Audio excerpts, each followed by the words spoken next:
وبركاته.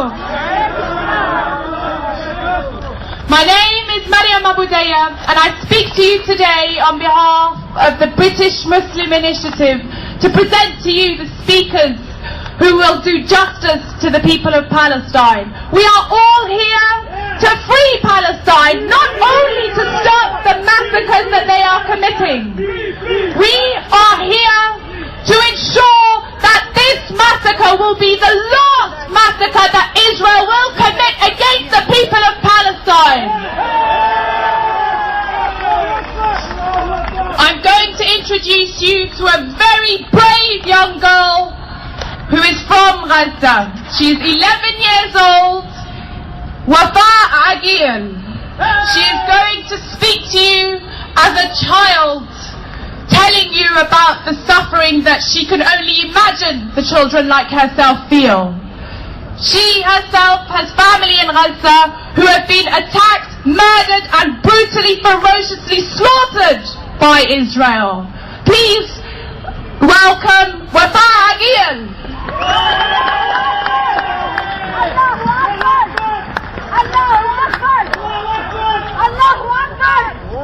Assalamu alaikum. Peace be upon you. Thank you all for being here today. My name is Wafa Ageian. I'm 11 years old, I live in Manchester and I come from Gaza. 3 years ago, I visited Gaza and despite the abject poverty and poor conditions, I had brilliant time with my family and friends. For the past 3 weeks, we've all been horrified to see the brutal Israeli attacks on Gaza. In just 22 days, Israel has killed 1,170 people and injured over 5,200. 370 of these were children. I can't imagine what Palestinian children are going through. When I spoke to my cousins over the phone, they told me they were too frightened to even leave their homes. In England, we celebrated the New Year to the sound of fireworks. But in Gaza, 800,000 children struggle to sleep to the sound of fighter planes hovering over their houses and to the sound of missiles. Too scared to sleep, they were worried they might end up like Jawahir, Dunya, Samar, Ikram and Tahrir, the 5 Baluchi sisters who are killed in their sleep. At school in England, luckily, I never had to face the thought of being bombed or see my classmates or teachers die at the hands of the Israeli forces. Daily, primary schools in Gaza continue to be bombed by Israel, causing many injuries and deaths to innocent children. This criminal behaviour must be condemned and brought to an end. Last Saturday, tanks rolled up to my uncle's road, forcing him, my auntie Majda and my cousins to flee. Zania, my 11-year-old cousin, told me how petrified she was when she had to run past the tanks. What Israel is doing in Gaza is simply unacceptable. It's a crime against humanity and we cannot let it continue. We can't stand by and watch innocent babies ruthlessly murdered and schools demolished. I hope that the Palestinian children will one day be able to enjoy the same sense of security and freedom as I do here in the UK. I want to see an end to this Israeli occupation. I want Gazans to live in justice, freedom and peace. When I grow up, I want to live in a free Gaza. I want to live in a free Palestine.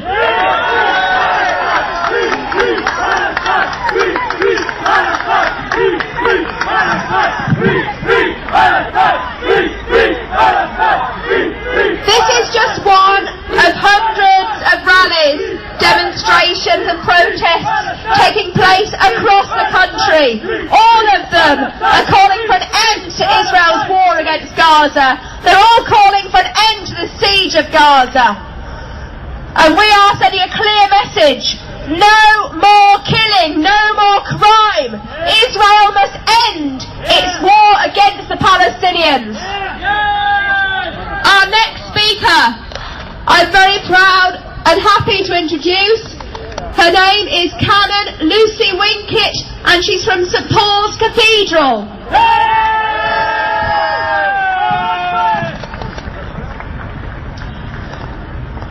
few years ago, I met a young woman in Khan Yunis.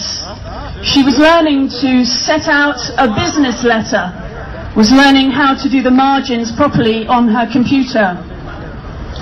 I'm here today because of the shattering of her dream and the shattering of lives of young women like the woman I met in Khan Yunis. I'm here today to join with you to say that the death of children and young women like her is unacceptable. To witness publicly to the tragedy of 300 children killed in Gaza and many more thousands traumatized, sleepless and afraid.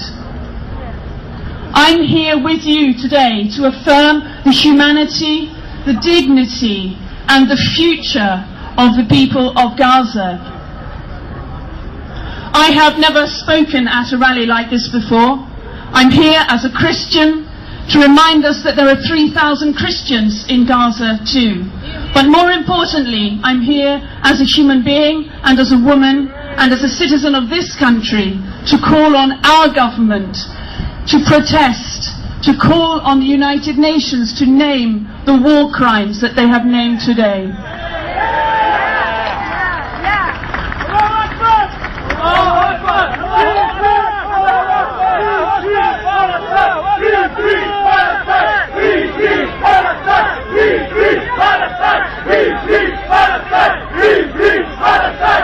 The shattering of dreams and lives of young women in Gaza is unacceptable. And so we call today not only for the violence to be stopped, but for the truth to be told.